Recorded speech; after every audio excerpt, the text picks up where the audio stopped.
Hello मेरे प्यारे दोस्तों। आप सब कैसे हैं? आई होप आप सभी बहुत बढ़िया होंगे, बहुत बेहतरीन होंगे। मेरे प्यारे दोस्तों, आप सभी का स्वागत है आज की इस बेहतरीन सी क्लास में।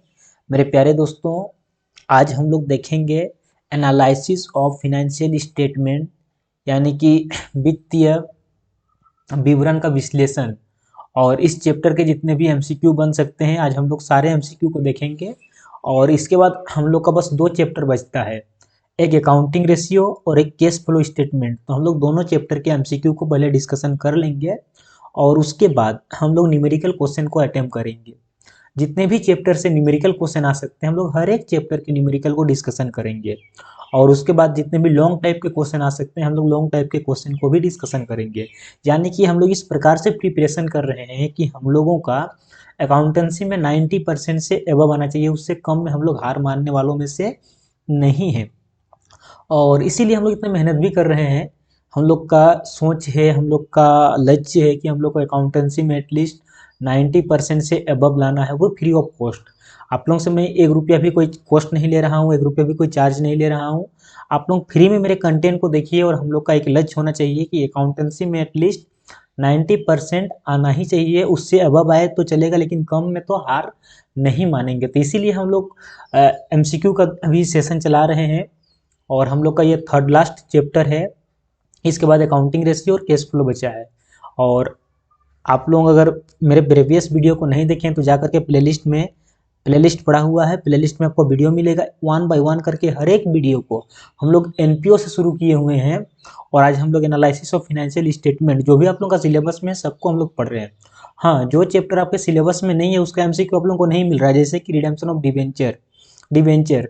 तो ये सारे चैप्टर आपके सिलेबस से हटा दिया गया है इस बार के लिए, तो हम लोग ऐसे चैप्टर को नहीं पढ़ रहे हैं। लेकिन जो आप लोगों के सिलेबस में है, हम लोग उसको कंप्लीट पढ़ रहे हैं।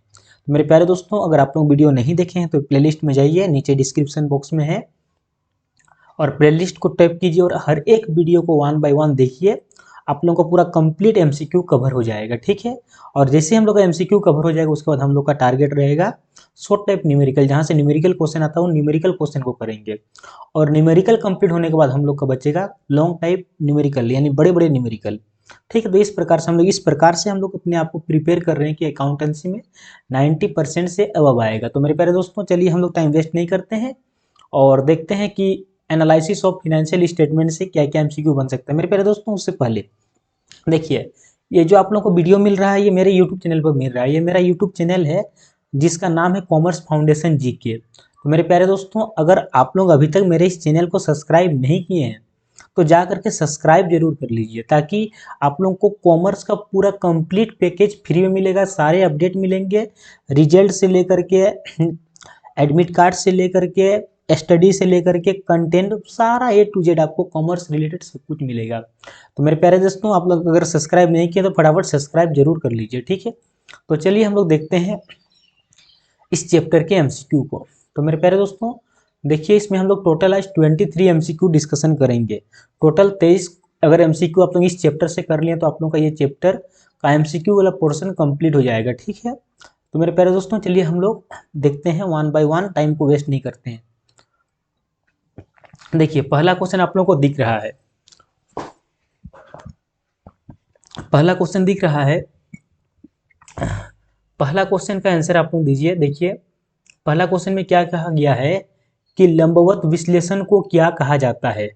तो जो लंबवत विश्लेषण है, यानी कि लंबवत कहने का मतलब वर्टिकल है ना, इसको हम लोग लंबवत को वर्टिकल बोलते हैं। तो वर्टिकल एनालिसिस को और किस नाम से जानते हैं, ये हम लोग का क्वेश्चन है।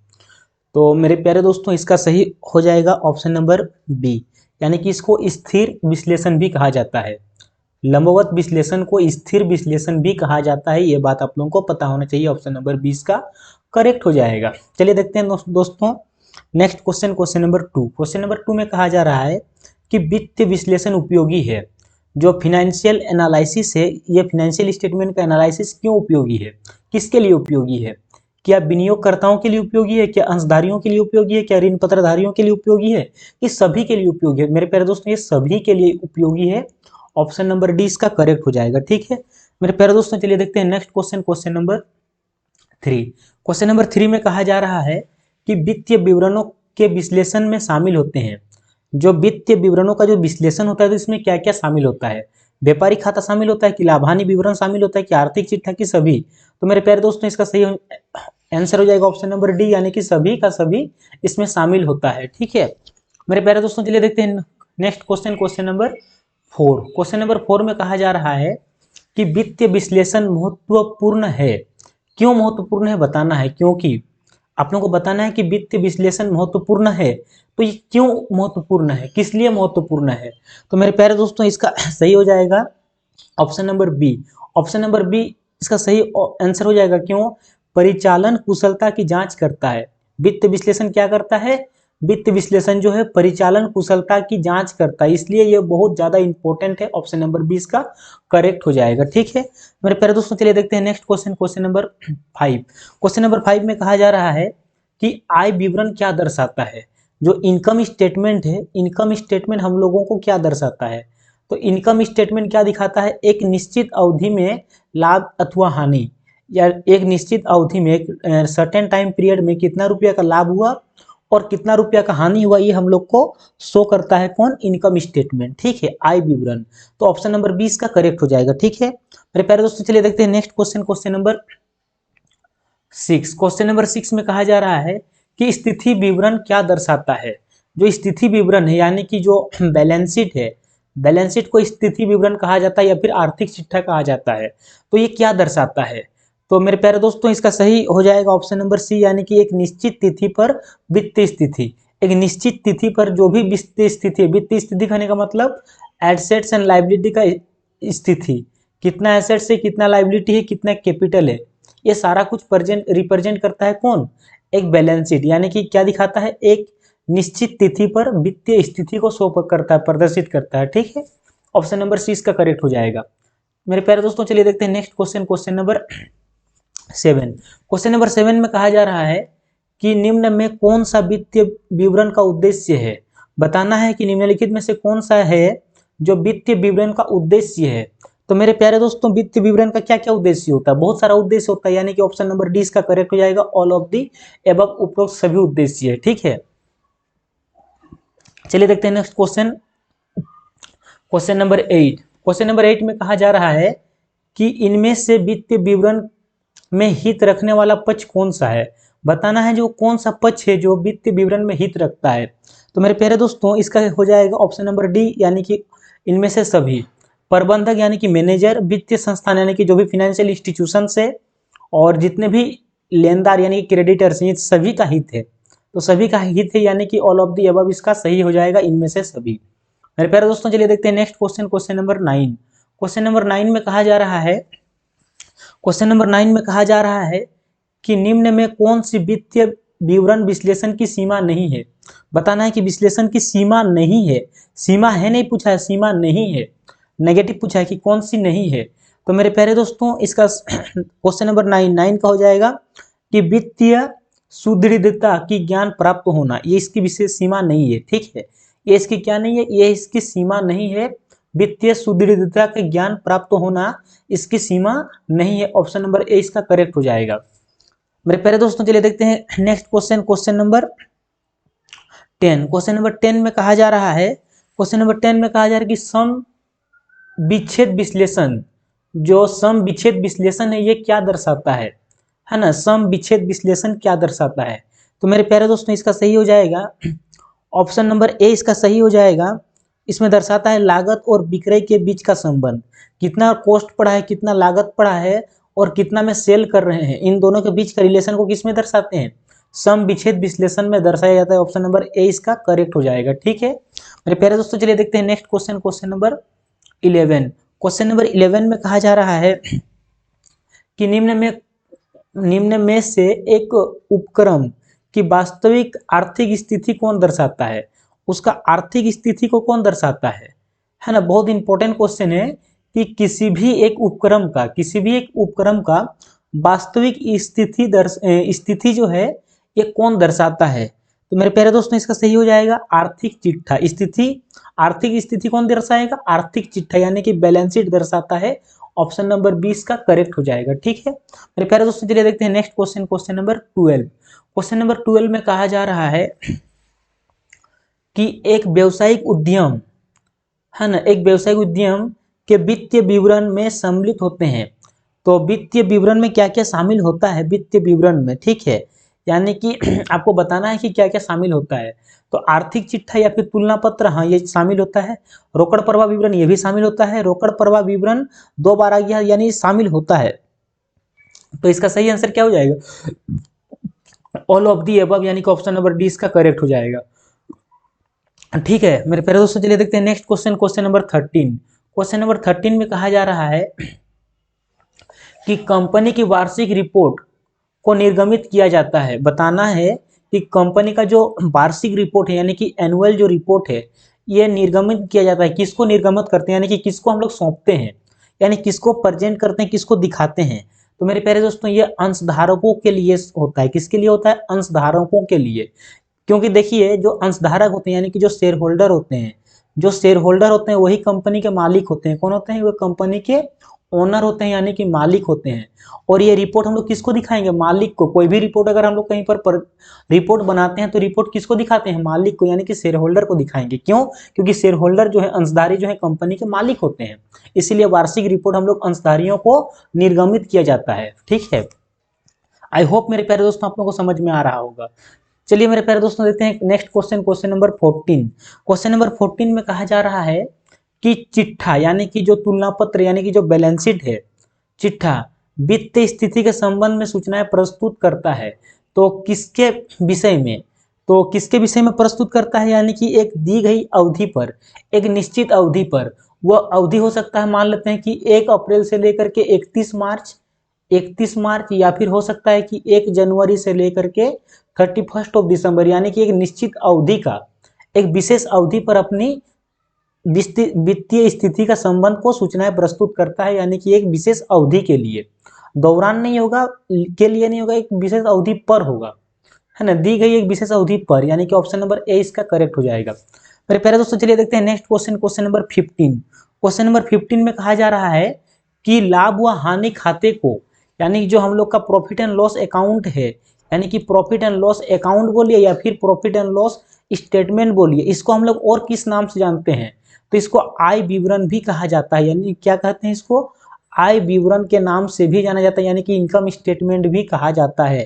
तो ऑप्शन नंबर 20 का करेक्ट हो जाएगा, इसको आय विवरण भी कहा जाता है मेरे प्यारे दोस्तों। चलिए देखते हैं next question, question number 16। Question number 16 में कहा जा रहा है, बताना है आप सभी को कि निम्न में से कौन सा कथन सही है, यानी कौन सा स्टेटमेंट है जो सही है, कौन सा इक्वेशन, कौन सा फॉर्मूला सही है। तो मेरे प्यारे दोस्तों आप लोग एक फॉर्मूला पढ़े होंगे, क्या पढ़े होंगे? Assets is equal to capital plus liability, capital plus liability पढ़े हैं कि नहीं पढ़े हैं? यानी कि कैपिटल का मतलब यहाँ पर हो रहा है share holders fund, share holders fund को कैपिटल कहा जाता है, यानी कि ऑप्शन नंबर ए इसका करेक्ट हो जाएगा। आप लोगों को ये फॉर्मूला पता होना चाहिए, 11 क्लास में अकाउंटिंग इक्वेशन चैप्टर में ही ये हम लोग पढ़ाते हैं। ठीक है मेरे प्यारे दोस्तों चलिए देखते हैं next question, question number 17। Question number 17 में कहा जा रहा है कि संचालकों की रिपोर्ट कंपनी के किस सभा में प्रस्तुत की जाती है। यानी कि जो भी संचालक होते हैं, यानी कि जो भी ऑपरेटर होते हैं, जो भी इंप्लॉय होते हैं, जो भी हम वर्क काम करते हैं, तो उनकी रिपोर्ट को हम लोग कहाँ पर प्रेजेंट करते हैं, यानी कि कहाँ पर रिप्रेजेंट करते हैं, यानी प्रस्तुत करते हैं। तो संचालकों की रिपोर्ट को कहाँ पर प्रस्तुत किया जाता है? तो ये बहुत ही ज्यादा इंपॉर्टेंट क्वेश्चन है मेरे प्यारे दोस्तों। इसको हम लोग वार्षिक साधारण सभा में प्रस्तुत करते हैं। कहाँ पर? साधारण सभा में। इस बात को याद रखिएगा कि संचालकों की रिपोर्ट को वार्षिक साधारण सभा में प्रस्तुत की जाती है। ऑप्शन नंबर 20 का करेक्ट हो जाएगा। ठीक है मेरे प्यारे दोस्तों चलिए देखते हैं next question, question number 18। Question number 18 में कहा जा रहा है कि प्रतिक्रिया के आधार पर, किसके आधार पर? प्रतिक्रिया के आधार पर निम्न में कौन सी वित्तीय विश्लेषण का एक प्रकार है। बताना है किसके आधार पर, ये आधार बहुत इंपॉर्टेंट है। प्रतिक्रिया के आधार पर बताना निम्न में कौन सा वित्तीय विश्लेषण के प्रकार हैं। तो मेरे प्यारे दोस्तों इसका सही हो जाएगा ऑप्शन नंबर डी, यानी कि ए और बी दोनों। एक क्षैतिज विश्लेषण होता है और एक शीर्ष विश्लेषण होता है, ये दोनों होता है, लेकिन अनुपात विश्लेषण नहीं होता है। आप लोग अगर पढ़े होंगे, विश्लेषण वाला चैप्टर में पढ़ाऊंगा आप लोगों को, घबराने की कोई बात नहीं है। तो एक क्षैतिज विश्लेषण होता है और एक शीर्ष विश्लेषण होता है, यानी कि ए और बी दोनों होता है, ए और बी, लेकिन कोई अनुपात विश्लेषण नहीं होता है। ठीक है मेरे प्यारे दोस्तों इसका क्या हो जाएगा, ऑप्शन नंबर डी हो जाएगा। चलिए देखते हैं next question, question number 19। Question number 19 में कहा जा रहा है, बताना है आप सभी को कि निम्न में कौन सी वित्तीय विवरण की सीमा है। यहाँ पर पूछा है कि कौन सी वित्तीय विवरण की सीमा है। तो मेरे प्यारे दोस्तों इसमें पूछा है कि लिमिटेशन, सीमा मतलब होता है लिमिटेशन, यानी एक लिमिटेशन होता है किसका, वित्तीय विवरण का, यानी कि फाइनेंशियल स्टेटमेंट का एक लिमिटेशन है। तो ये कौन सा जो है ये इसका लिमिटेशन है, तो दिखावटीपन, मूल्यांकन का आधार, शुद्धता की कमी, या फिर उपरोक्त सभी। तो देखिए ये उपरोक्त सभी, ये सारे कुछ सीमाएं हैं उनकी, ठीक है मेरे प्यारे दोस्तों। चलिए देखते हैं next question, question number 20। Question number 20 में कहा जा रहा है कि निम्न में से कौन सी वित्तीय विवरण की सीमा नहीं है। देखिए पिछला वाला क्वेश्चन में पूछा था कि कौन सी उसकी सीमा है, और नेक्स्ट क्वेश्चन में पूछ रहा है कि कौन सी उसकी सीमा नहीं है। तो मेरे प्यारे दोस्तों देखिए अभी हम लोग ऊपर में देखे थे कि शुद्धता की कमी ये उसकी सीमा है, यानी कि ऑप्शन नंबर ए तो है ना। बताना है कि कौन सा नहीं है, भूतकालीन तथ्यों पर आधारित, ये भी उसकी सीमा है। मूल्यांकन का आधार देखिए ये भी है, यानी कौन सा नहीं है, लाभ हानि की सूचना। ऑप्शन नंबर डी इसकी क्या हो जाएगा, इसका सही आंसर हो जाएगा ऑप्शन नंबर डी, यानी कि लाभ हानि की सूचना। लाभ हानि की सूचना जो इसकी सीमा नहीं है। मेरे प्यारे दोस्तों चलिए देखते हैं next question, question number 21। Question number 21 में क्या कहा जा रहा है कि जब दो या अधिक संस्थाओं के वित्तीय विवरणों का विश्लेषण, है ना, बताना है जब दो या फिर दो से अधिक संस्थाओं का अगर वित्तीय विवरणों का जो विश्लेषण है, तो वो किस मतलब किस तरीके से उसको हम लोग करते हैं। मान लेते हैं कि दो संस्था है, एक संस्था का नाम है मान लेते हैं XYZ और एक का नाम है PQR।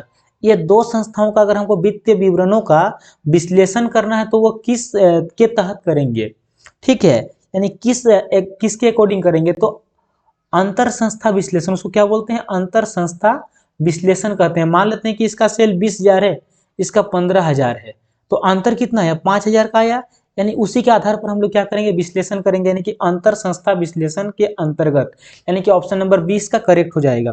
मेरे प्यारे दोस्तों चलिए देखते हैं नेक्स्ट क्वेश्चन, और ये हम लोगों का आज का सेकेंड लास्ट क्वेश्चन है। इसके बाद और एक क्वेश्चन है, होने से आप लोगों का इस चैप्टर में जितने भी MCQ हो सकते थे हम लोग कवर कर लिए। मेरे प्यारे दोस्तों चलिए देखते हैं next question, question number 22। Question number 22 में कहा जा रहा है कि निम्न में से कौन सा कथन सही है। ये कथन होना चाहिए था, कौन सा कथन सही है, आप लोगों को बताना है ये कौन सा जो कथन है, यानी कौन सा जो स्टेटमेंट है, कौन सा इक्वेशन है जो सही है। तो मेरे प्यारे दोस्तों प्रतिघातित आय का जो एक फॉर्मूला होता है ये सही है। प्रतिघातित आय बराबर होता है आगम माइनस व्यय, यानी कि revenue minus expenses. Revenue minus expenses को क्या बोलते हैं, प्रतिघातित आय कहा जाता है, यानी कि ऑप्शन नंबर 20 का करेक्ट है। मेरे प्यारे दोस्तों चलिए देखते हैं next question, question number 23। Question number 23 में कहा जा रहा है कि सामग्री के उपयोग के आधार पर, जो भी सामग्री है उनके उपयोग के आधार पर इनमें से कौन वित्तीय विश्लेषण का एक प्रकार है। तो बताना है ये कौन सा जो है एक प्रकार है, तो ऑप्शन नंबर ए में कहा जा रहा है कि आंतरिक विश्लेषण, दूसरा में बाह्य विश्लेषण, और एक है आंतरिक अंकेक्षण। तो अंकेक्षण का बात नहीं हो रहा है यहाँ पर, किसका बात हो रहा है, विश्लेषण का बात हो रहा है। तो यानी कि ऑप्शन नंबर सी गलत हो गया, तो इसका सही क्या हो जाएगा, ऑप्शन नंबर डी हो जाएगा कि ए और बी दोनों, यानी कि ऑप्शन नंबर डी इसका करेक्ट हो जाएगा। मेरे प्यारे दोस्तों आई होप आप लोगों को समझ में आ गया होगा आज के MCQ, आज का वीडियो, आज का सेशन। और मेरे प्यारे दोस्तों अगर वीडियो समझ में आ गया है, अगर आप लोगों के लिए फ्रूटफुल लग रहा है तो आप लोग वीडियो को लाइक करें, और अगर चैनल में नए हैं तो सब्सक्राइब करें और मैक्सिमम शेयर करें। मिलते हैं नेक्स्ट वीडियो में, ऑल दी बेस्ट।